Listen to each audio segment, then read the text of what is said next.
A poor teen missed his interview to help an old lady, unaware she was the CEO. Jamal had no idea that the decision he was about to make would not only cost him the opportunity of a lifetime, but also lead to something far greater than he ever imagined. He wasn't rich. He didn't have connections. All he had was a dream, a pressed shirt, and someone else's borrowed car. But in the next 10 minutes, everything would change. It was supposed to be a simple morning. Jamal, just 18, bright-eyed and filled with nervous excitement, had finally landed his first job interview at Eldridge Tech.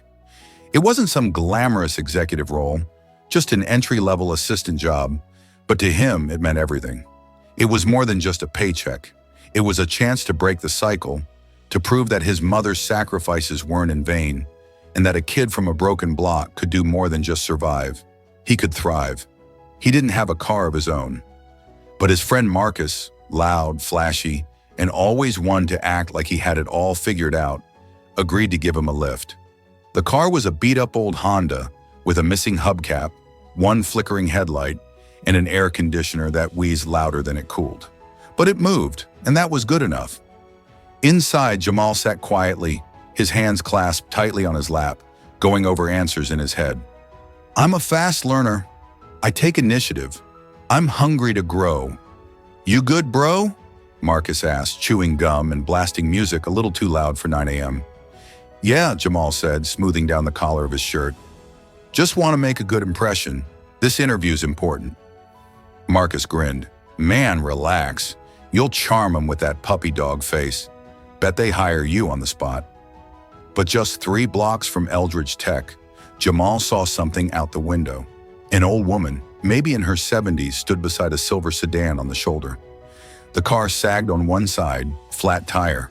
She was pacing, looking flustered, occasionally waving at cars that just flew past like she was invisible. "Yo," Jamal said, tapping the window. "Hold up. Pull over." "For what?" "Look, that lady, she needs help."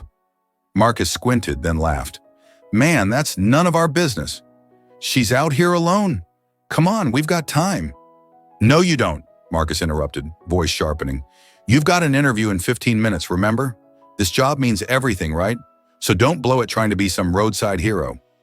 Jamal hesitated, heart tugging at both ends. "Just 5 minutes. I'll be quick." Marcus slammed his hand on the steering wheel. "Bro, listen to me. You help her and I'm out. I'm not sitting around while you play Boy Scout. If you get out of this car, you're walking the rest of the way." There was silence. Jamal stared at the old woman through the windshield. She looked so lost, clutching her purse like a lifeline, her hands trembling as she bent to check the tire again. He glanced down at his clean shirt, then at the time on Marcus's cracked dashboard. His future was right down the street, but her present was stranded on the curb. Jamal inhaled sharply, then reached for the door handle. "Yo, for real!" Marcus barked. "Don't be stupid, man! You're gonna miss your shot!"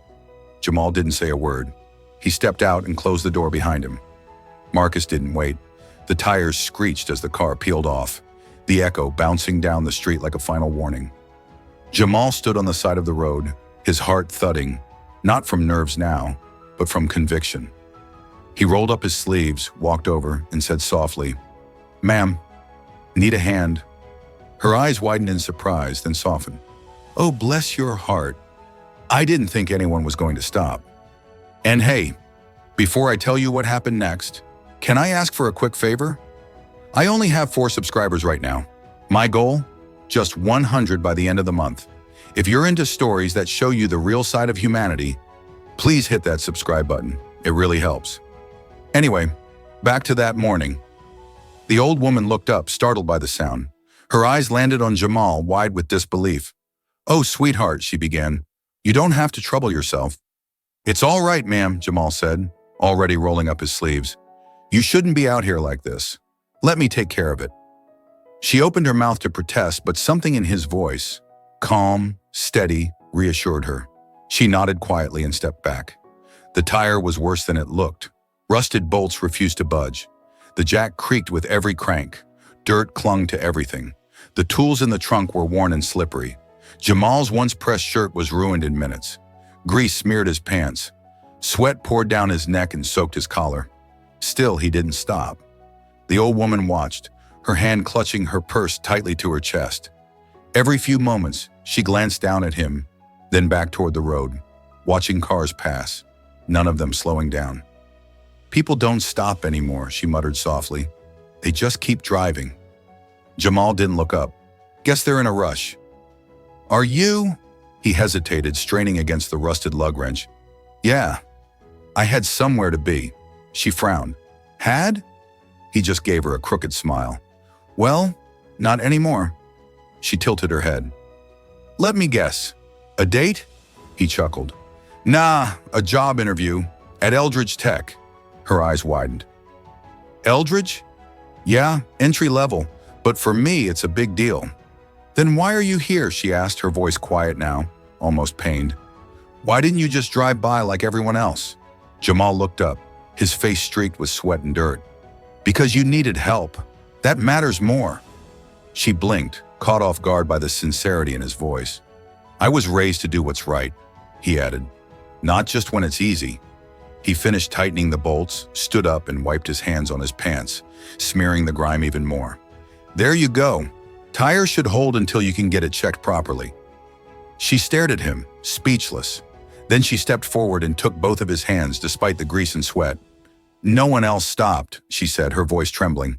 "You did. You saw me." He offered a shy smile. "Wasn't gonna leave you stranded." "What's your name, young man?" "Jamal."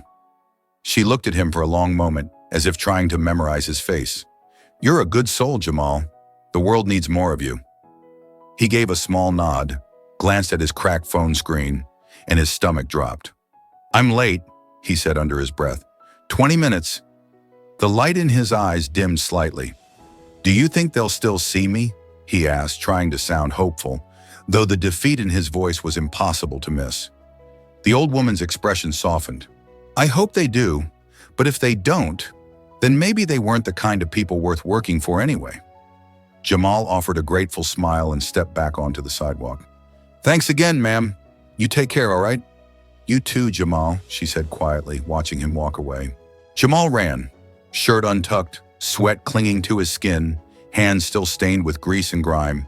His chest burned with every breath, but he didn't stop. Not until he burst through the glass doors of Eldridge Tech, his sneakers squeaking against the polished floor. The lobby was cold, modern, almost too clean. He looked completely out of place. I had an interview," he gasped, barely able to stand. "Jamal Brooks, I'm just a little late." Behind the desk, a receptionist barely glanced up from her screen. Her nails clicked against the keyboard as she spoke. "Name again?" "Jamal Brooks, 10 a.m. I know I'm late, Yeah, they've already left." She didn't even blink. "They don't wait." Jamal's heart sank. "Please, just let me explain." She finally looked at him, at the dirt on his shirt, the sweat on his brow, the oil on his hands, and her expression hardened. "Sir, I'm sorry, but you should have been on time. There's nothing I can do." He stood there frozen, chest rising and falling with each heavy breath. His voice cracked. "I stopped to help someone, an old lady. She was stranded. Her tire was flat and no one else would stop. I couldn't just leave her there." The receptionist raised a brow. "And that's very noble, but this is a company, not a charity." For a second, no one spoke. Then he heard the security guard behind him clear his throat. A silent warning. Jamal's lips parted, like he wanted to say more. But what was the point? He turned slowly and walked out. The sun outside was brutal, casting sharp shadows on the sidewalk. The sweat on his skin turned cold. His feet felt like cinder blocks. Each step echoed the same thought.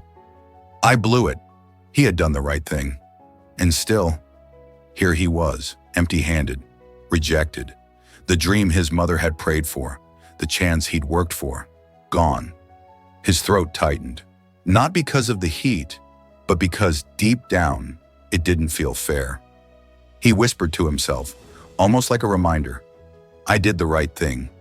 But the silence didn't answer, until a voice behind him. Jamal?